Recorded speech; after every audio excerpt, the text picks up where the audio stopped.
I came here and I came into the Indian world. Live on the Indian reservation. I had no idea at all of what I was getting myself into. To me, there was only the guide.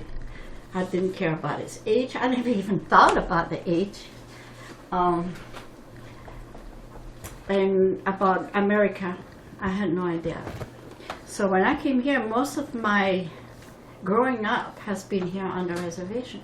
So for me, what the people are going through here is actually what I experienced with them. This is my first impression, my first thing. Whatever happens on the outside, I had no idea till our kids grew up and I started to go and visit them. Then I learned about where to go in the United States, what's an office, a courthouse, or a thing. I had no idea, nothing about nothing. So it's just like being reborn somewhere, and I'm open to that. I'm a good player, so. Now the hardest thing for me is still today, if I had to leave, I don't know how they feel like, if I had to leave this kind of a safety, but not really safe, but a safety of knowing where I'm at, the territory, and go out there, it still kind of scares me sometimes. Because I don't know out there very much. I'm always surprised when the kids come home and they can do all these things and where to go and what to say. Even here you speak differently. There's always a sense of humor when you talk with people, and it goes up. But when you go out there and you say something funny, people go, huh? Is she speaking English? Oh, I'm sorry, I'm speaking French. I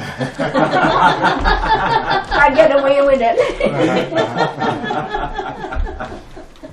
So, and that goes both ways though, because when I make a boo-boo, I get away with a lot of stuff. Okay, I work for the Department of Health, the community health representatives here on the reservation. There's 19 community workers. I'm the only white person. So I'm catching heck all the time. Josie did this, Josie do that. Josie, why are you doing this? Don't do this or we have to do it too. And when there's a boo-boo, sure, I've done it. It's okay. But when I make a boo-boo too, I get away with it where they don't. So that has both sides, you know, sure. Advantages. But the only sad thing I think here in the United States, as an outsider coming from Europe and living here now for 40 years, why don't you all call yourself Americans and still go and say, what ethnic group are you coming from? You're never going to integrate your society if you keep talking that way. You still want to be German, you still want to be this, you still want to be that. Me, living here, that's what I still see. Then automatically, they do the same thing. They would still say, oh, you're just white, you don't understand me. They're going to keep on doing that too, because it's still there and it still works both ways. It's a scapegoat, I think. And to me that's sad, because this country is not going to go forward like it should be if you're going to keep on saying, where you come from, you know?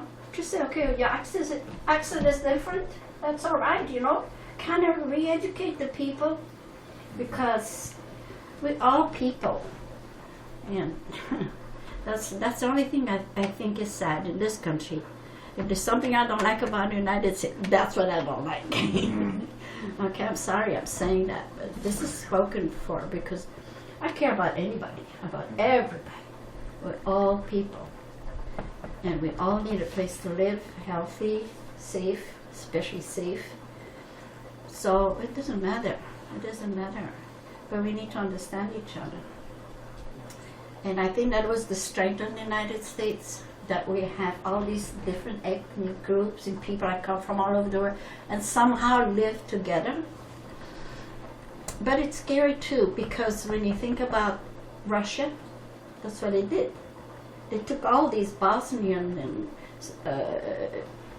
Polish and people from one part of Russia and put in separated families, and they put them all over Russia. So what happened when the wall fell down? They fought each other all to go back home to where they belong. See, they really had really nothing against the neighbor all this time for generations. But all of a sudden, why did the Polish have to go back home where they already had generations there? So this is where you still have a lot of fights because they want their territories back. Now, we could talk hours about this issue here. This is something different because we are the outsiders here. But still, the America, this would, I think, would make the strength of this country because we're showing the world. But when you're overseas and they're talking about, oh, America, what did they talk about? Football players, cowboys, and Indians. But look, what happens to these people? You know, I'm not going to be making politics here or advocate for them. But there's a lot to be said, and I think that's the only thing I wanted to say now at this time. Otherwise, we'll go on forever. Thanks, Josie.